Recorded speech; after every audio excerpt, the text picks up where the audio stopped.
Music. Yeah, tail wheels, we know. Come on, open up pretzel.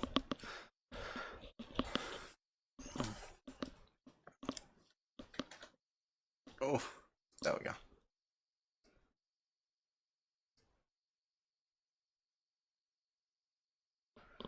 Is pretzel open? Pretzel, open. Don't be like this.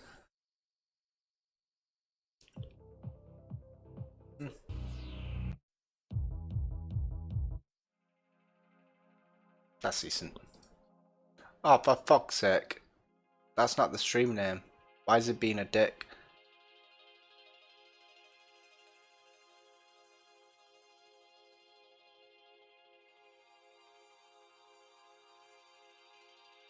Wait.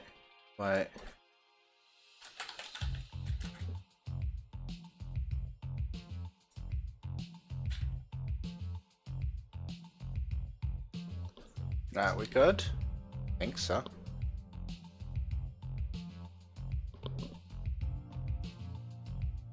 Right. Oh, it's not detecting. 1 second. Gameplay.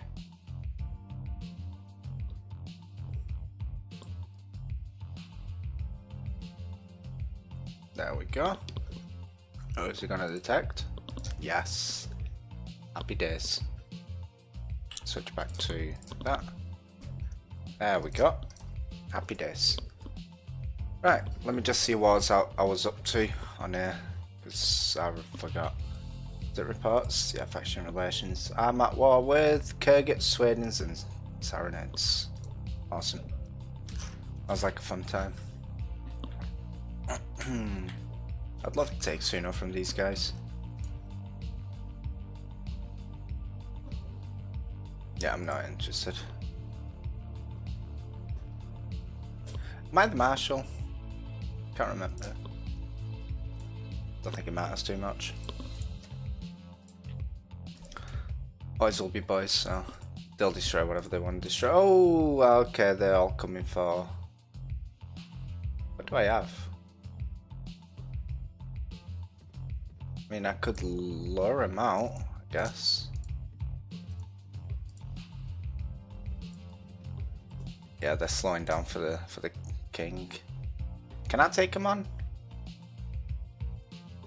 64 Lancer are a bit dangerous. I could potentially take him on if nobody else joins. Yeah, nobody else joined. No. Alright. So while we fight, let's talk about today's topic, which is viruses. At school, high school, I was in a biology. My main subjects were science and technology. That was what I studied at school. And I learned a lot about, obviously, anything related to cells, DNA and all that. Hello Voyager, how you doing, my friend? So yeah, I learned a lot about biology and how cells work in general. And I also learned about viruses. Now, in general, viruses are not a living thing. Not in general, viruses are not living. Because unlike all other forms of living things, because the life is not life, but creatures in general, or anything that's got RNA or DNA is divided into, I believe, 3. There's the fungi, there's the animals and plants, and there's the viruses. Now, unlike fungi and animals and plants, viruses cannot multiply by themselves. They need a host. They need a host cell. Okay, what does that mean? Basically, you know how cells divide. Viruses cannot divide. It's not programmed to divide. So what they need to do is find a host and use a number of methods. Different viruses have different ways of spreading. And find a host. Use one of those methods to infiltrate inside the the cell and then change the way the cell works on the inside. What do I mean with that? So it's a bit hard to explain while I'm focusing, so let's take a minute. I'm pretty sure I'm winning this. Yeah, one dead, we're fine. So let's say this is the virus, yeah, and this is the cell. Now one of the ways that the viruses get into the cell is by using one of its skin contact, let's call it.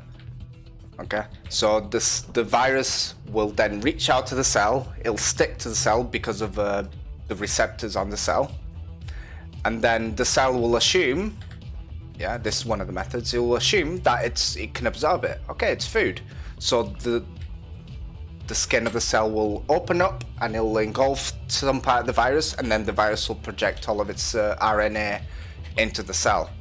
And then once the virus has penetrated the cell, it pretty much tells the cell, you know how you're doing things in there? Yeah, you're not doing them right. Here, have this. And it changes the way the cell produces its whatchamacallit?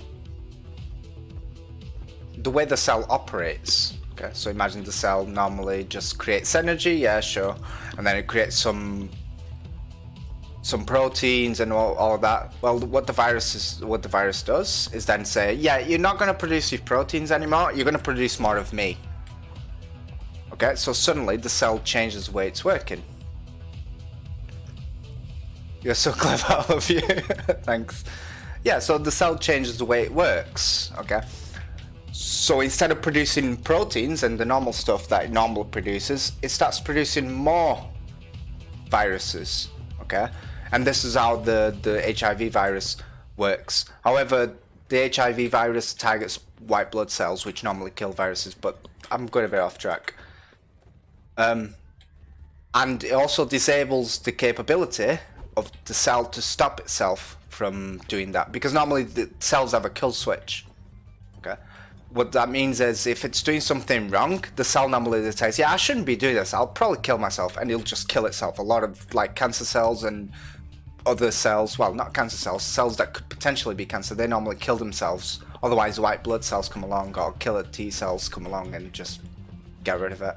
Now the virus tells it, no, this is completely normal. Yeah, don't worry about this. This is completely normal, and the cell just produces more of that because it thinks, yeah, this is my job. I'm just going to do it until, I don't know, forever.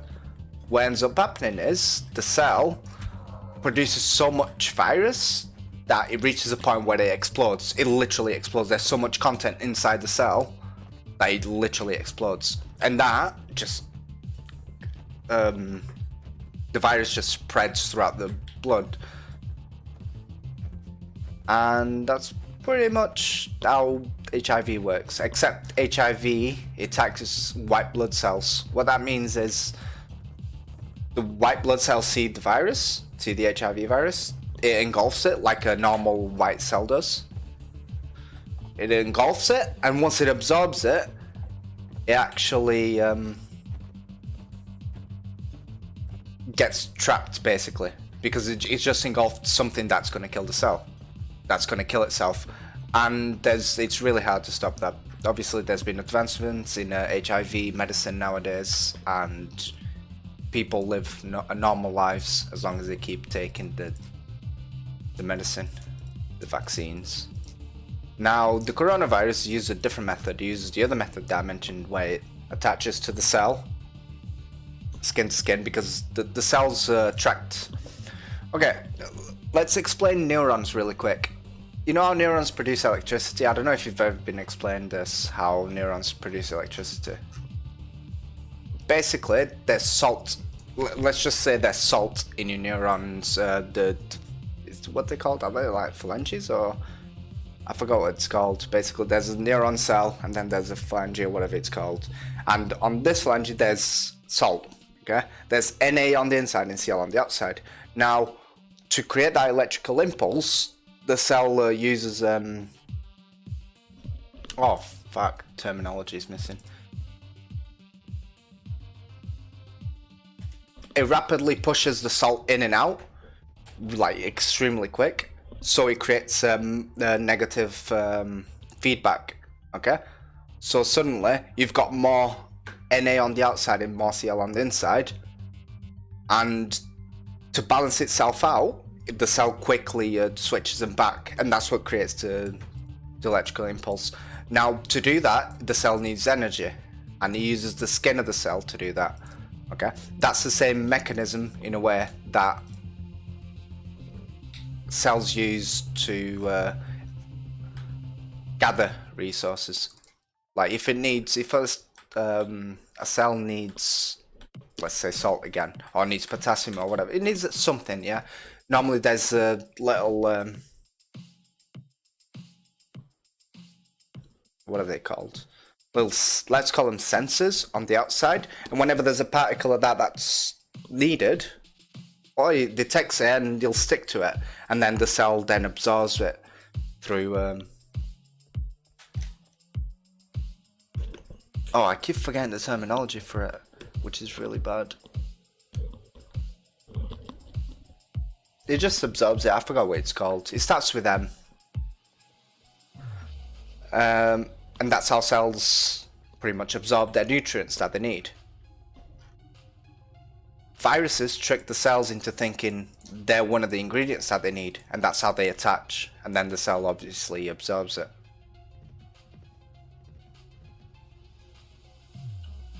Am I gonna have to take these guys on? So yeah, viruses, but all of this is really interesting because viruses are not living things. Yeah, this all happens without a mind behind it. There's no planning behind all of this. It just happens, which I find extremely interesting. It's the same way that like plants trick creatures into to help them multiply. Like, yeah, plants trick animals into helping them spread.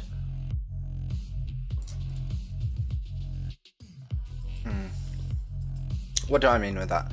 So when a plant wants to reproduce, okay, it's got first, to get a fruit, you need a flower. Salam Antipro, how you doing? So a plant, do you speak Turkish? No, I don't, my friend, sorry. So a plant to multiply needs a flower to get a fruit. Okay, let's talk about fruit plants because there's spores, there's also other types, the plants that just spread by breaking themselves apart and spreading. But let's talk about plants that need fruit, okay? So to have a fruit, you need a flower. Even roses produce a fruit. Everything that is a flower produces a fruit. Now, you guys probably know this, but what's the most common way that plants spread? Ah, very good, my friend.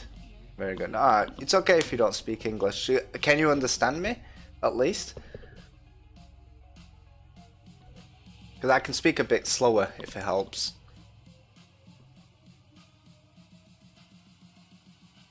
No, a coronavirus? Yeah, I was just talking about that. I just went on a tangent for a little bit. So, okay, anyways, back to talking about the plants, and then I'll come back to the coronavirus and all that shit. To spread themselves, okay, this is what plants do. They pretty much give out, the flowers will give out really vibrant colors, which then bees, you know, like bees, they see, oh, those are really nice flowers. They probably have some good pollen, which they normally do. So the bees then go to that plant and get the pollen out of them. But now, if you don't know this, pollen is the way that plants use to reproduce themselves. Okay, because the pollen, it enters another flower, another part of the flower, and then it pollinizes it. Yeah, the bees pollinize, as you know, and that's how flowers, we've got no brain, no nothing, use bees to procreate. Let's call it. This is really bad. Yeah, I'm gonna leave this battle. Yeah. Okay, but it doesn't stop there. Not only do they use bees to carry their pollen around to very, very large distances, they also use the fruit that they produce. So not like when you eat an apple, what's inside? There's seeds inside. Okay, so what they do, when you have an apple, normally other animals, if you eat a nut or whatever, you eat the apple and normally you'd eat the seeds like a cherry. Okay, imagine a cherry and you just swallow the seeds. Or watermelon. Watermelon's very, very good at doing that, because when you eat a watermelon, there's loads of seeds. You normally just swallow them. Yeah, you're not going to separate every single one of them. And what happens is, now the seeds are in your stomach and the seeds are very well protected. The seeds are extremely well protected against acids. So while you're walking around, imagine you walk for a full day. You've walked for a full day and you got seeds in your stomach, and now you need to shit. Okay, now you need to shit, and then suddenly you've just shat some seeds in the middle of nowhere. And don't forget that seeds need nutrients, and what's inside your stomach once you've obviously taken a shit, it's manure basically. It is a lot of nutrients for the seeds to grow in. Okay, so you've literally just helped the watermelon proliferate through a large area without the plant ever having to move. So yeah, it's really fucking freaky how shit happens, man. I played 7 Mountain Blade Warband because made in Turkish. Ah, yeah, Mountain Blade is made by Tailwhales, which is a Turkish developer. They've done a really good job, man. So, a long recap. Plants use animals to spread themselves. And now if we talk about pollen, plants that use pollen to spread, not pollen, spores, that's it. Oh, I didn't put my fucking siege gear on. Let's talk about spores. Normally, spores, they are carried by the wind. Okay, wind gusts hits a few plants that use spores, and then it travels over, and once it lands on something, the plants grow through the spores. But not only that, if you rub against a plant that's got spores,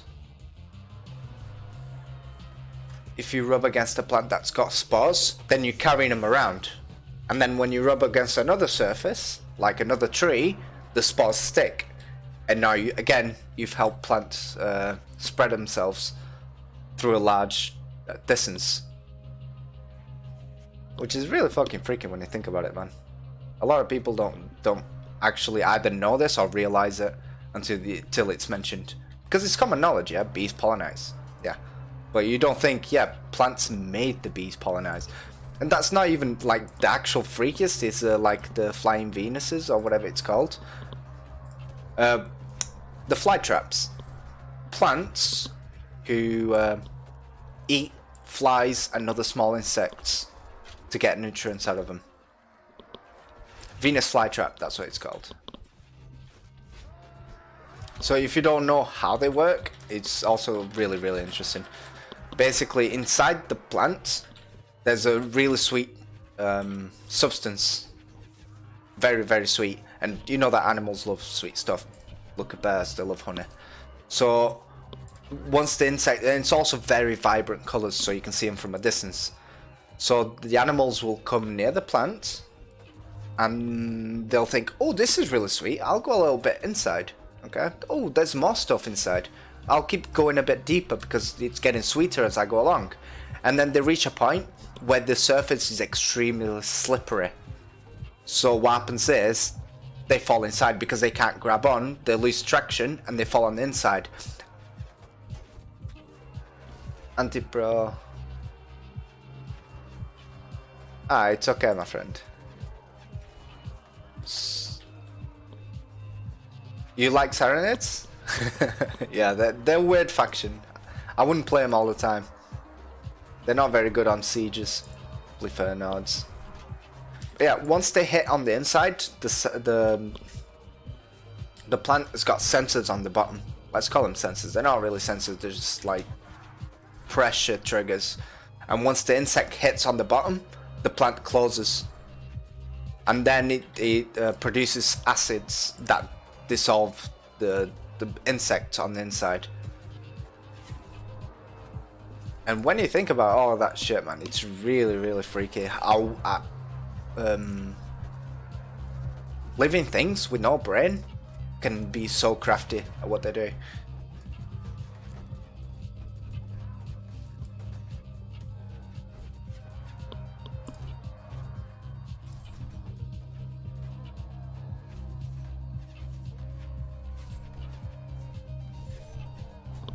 Yeah, it's all of these topics are extremely interesting. Like I said, I studied science and technology at school. I did biology, and I did what was it called? ICT, Internet Communications and Technologies. And my favorite subjects were usually biology. I already knew English before I went to high school to learn that, so I didn't really need it much, but those were my favorite subjects to talk about. Now, while I was at work today, I was talking about how I do upholstery. It's got nothing to do with my job while I was talking about this. It's just something that I like talking about. Coronavirus, an easy way that I think would be the easiest way to stop the spreading is make everyone wear latex gloves or gloves in general. And while that seems a bit silly, the main ways that we understand coronavirus spreads is through touching your eyes or touching your mouth with infected hands. Okay? Now, if you're wearing gloves, it doesn't matter if the gloves are infected, because when you want to eat something, you're going to take your gloves out. Okay? Because you're not going to eat with latex gloves or whatever material gloves they are. You take your gloves out, you put them in a biohazard little bag, and that's it. And then when you're done eating, you just grab another pair of gloves before you leave. And I think that's honestly one of the easiest ways to stop the spreading of the virus. And funny enough, I went to fill up my motorbike today, and what do I see the cashier wearing? Latex gloves. And as soon as I saw him having the blue latex gloves, I thought, yeah, that's the way to do it. Now, given that if everyone wore latex gloves, it would actually mean a lot of plastic being used, a lot of oil. But I'm pretty sure there'll be recycling centers or some way to recycle the materials.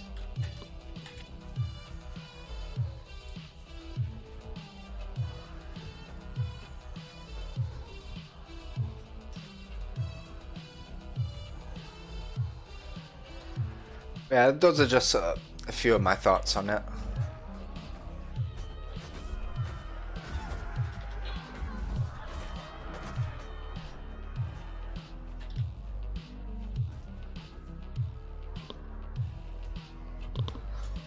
How's everyone doing today anyways?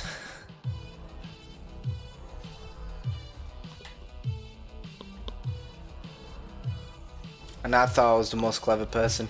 Nobody's the most clever person. There's no such thing.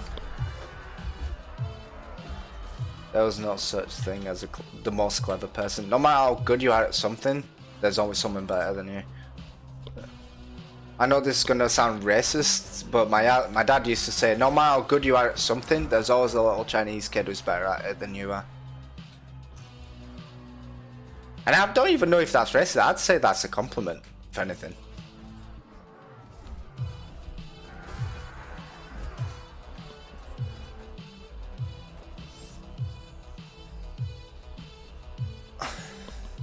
Have you done much today? I just came back home from work. I've just been getting ready for the stream. Streaming a little bit. How we're looking? We're looking good.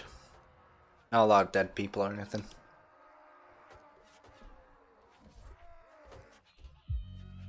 Yeah, biology was definitely one of the most interesting subjects I had at school. How are you? I am good. Bit tired from work, but that's the beauty of the type of work I do. Okay, so a lot of people, they work mental jobs, yeah. You got the accountants, you got your lawyers, you got your people who use their brain a lot. It's the opposite with me and my work. Because of the type of work that I do, it's physical. I don't actually have to think a lot because it's not a thinking job most of the time. It does get quite hard when you have to make templates and all that. But in general, I work with my hands, not with my head. So when I get home from work, I slept for 10 hours and I'm still tired.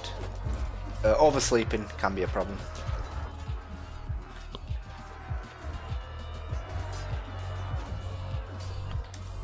Yeah, so when I get home from work, I am actually physically tired, but I'm not mentally tired.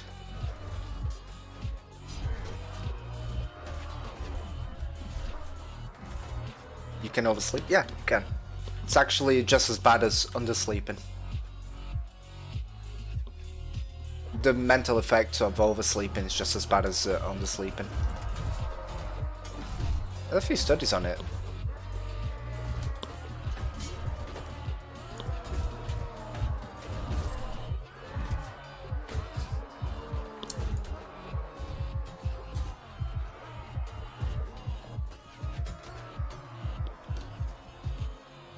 I'm still trying to think of that word that I couldn't figure out, that I couldn't remember earlier. I will remember, it'll come to me.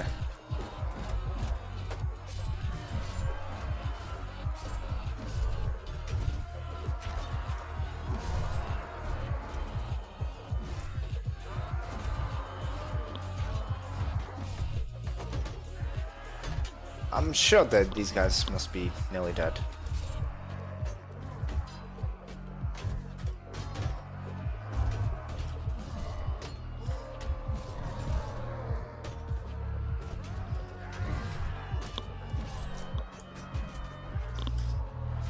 How many left? Ooh, we've only killed 500, pretty much. Bannerlord's coming soon. I cannot wait, my friend. I honestly cannot wait. I'm going to be streaming it. Are you going to be around to watch it, or are you going to buy the game as well? Because I wouldn't mind playing with you, with, you know, people in the chat. Getting the Skype call, or it's not Skype, Discord call, and have a few matches together. Most of the content that I'm going to make for Bannerlord though is going to be a single player campaign.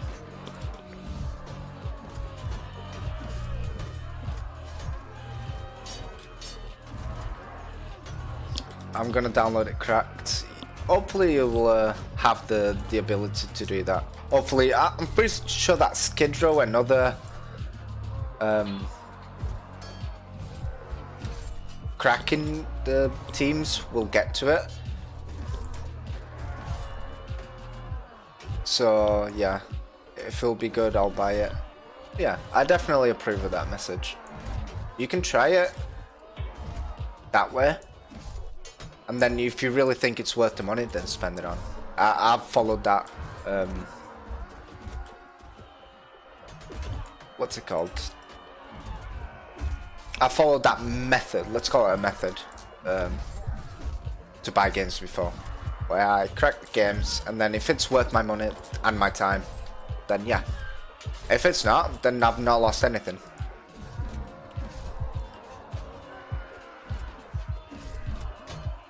But I don't know if you'll have multiplayer with the correct version. With single player will definitely be there, obviously. But I'm not sure if you'll support multiplayer because the servers, I'm assuming it'll be dedicated servers by Tail Worlds. So probably not. But if there is, if you can make your own dedicated server, then you'll most likely be able to play on the correct version with other people who have got the correct version as well. Because then you can skip checks done by the servers. Do you understand how that kind of thing works? Because I can explain that as well if you're interested.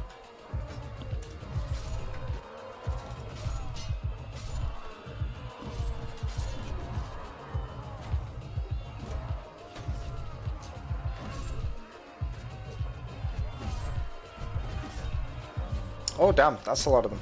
Let me just get out of the way really quick. How we looking?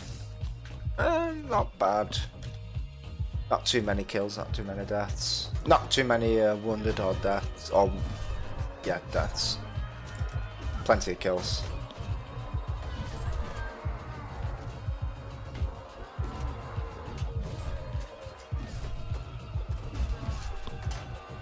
Hopefully my main force will not die. He'll stay alive. And then I can just jump out of the castle and deal with these motherfuckers outside.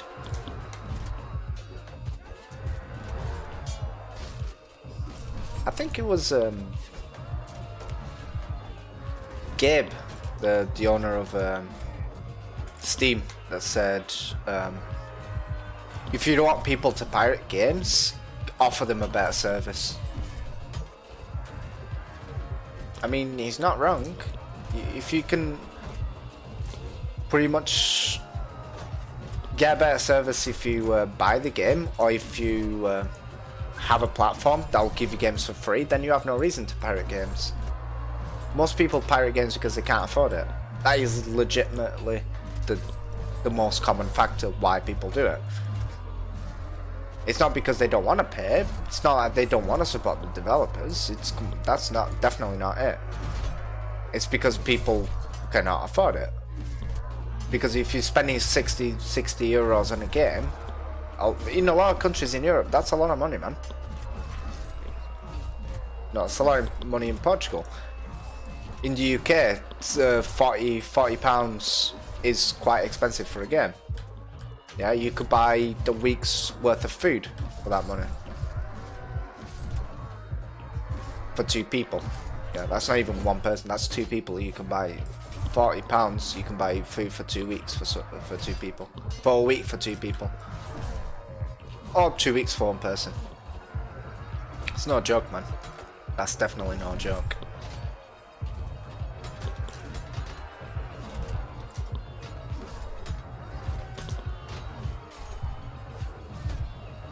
Like in America, it's not too bad because depending on where you work and where you live, you can kind of... It's not that much compared to the price. So it's not that bad, but in Europe, 40 euros or 60 euros or whatever is still a lot of money.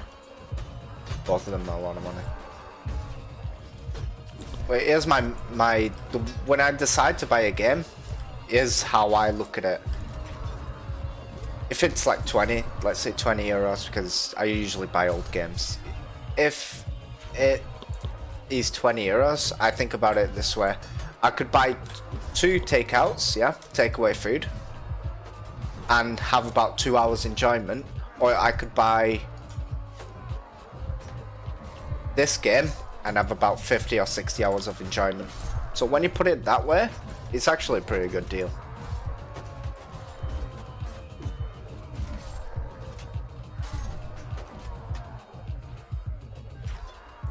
But obviously if you're thinking about it that way, then you definitely can't afford it, and it's just a matter of, do I want to afford that money?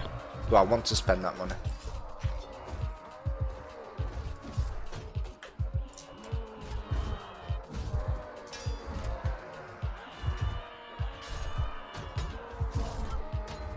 Oh, come on. Surely it must be nearly over. Yep, 50. How many deaths? 33 wounded, 9 deaths. That's not bad. Now I've killed how many?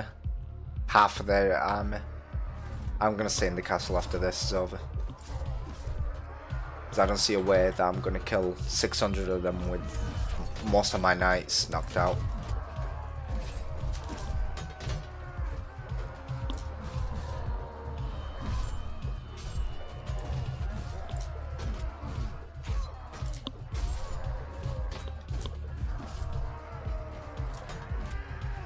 They're pushing me away. No, don't push me away. Be nice to me. I'm here to help you.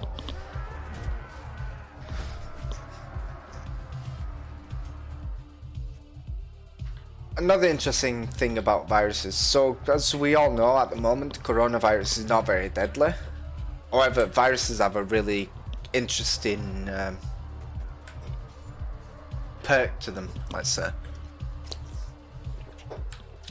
So remember two things I told you. Like, first one is that when cells notice that they're doing something that they shouldn't be doing, they kill themselves. Yeah, they just neutralize themselves. Or another cell comes along and say, hey, you shouldn't be doing that, and it kills it. And then you remember me saying that viruses just change the way the DNA work, the RNA is being processed to produce proteins. Yeah, it says, oh yeah, you shouldn't be doing this, do this instead. Okay. Now, when you combine those two things together, what you get is a lot of genetic mutations. Okay, because the first of all, the cell will be like, yeah, I'm just gonna keep doing this because why not? Nothing's gonna stop me from doing it, so I'm gonna keep doing it. And whenever a cell makes a mistake, again, if it's a big mistake, the cell will normally kill itself. Yeah, you just go, yeah, I should be dead, I shouldn't be doing this. To stop myself from killing the body, I'm just gonna stop doing this. While if it's not stopping itself because the kill switch is off, and now it develops a mutation because there's so many times it's just producing more and more viruses, what ends up happening is the virus is going to have a heavily mutated gene because it's nothing stopping it from producing the correct genes for the virus. Yeah, it's just saying, I'm just going to carry on making it. So that's why viruses are very volatile. So a virus that could be harmless to start with and infect all of the population in the world. This is hypothetical, it's not actually happening. Or it could happen. But a virus that has infected everyone in the world and is completely harmless, out of a sudden it could turn potentially dangerous by a single mutation that says, oh yeah, by the way, I know you've been playing nice with the cells and not actually overreaching, but now let's change that. Let's make it so that you don't stop expanding, and that once you kill that cell, you're also going to affect the brain cells or something like that. Then suddenly you got a very dangerous virus that everyone's infected with, but that virus is not going to transmit to all the others. It's just going to be one person that gets it. Okay, but because everyone in the world, let's say everyone in the world has it, now suddenly a different person evolves another symptom where it attacks the lung cells, and then another person develops another symptom where it attacks the kidneys and it shuts down your kidneys, and your body can't get rid of its toxins.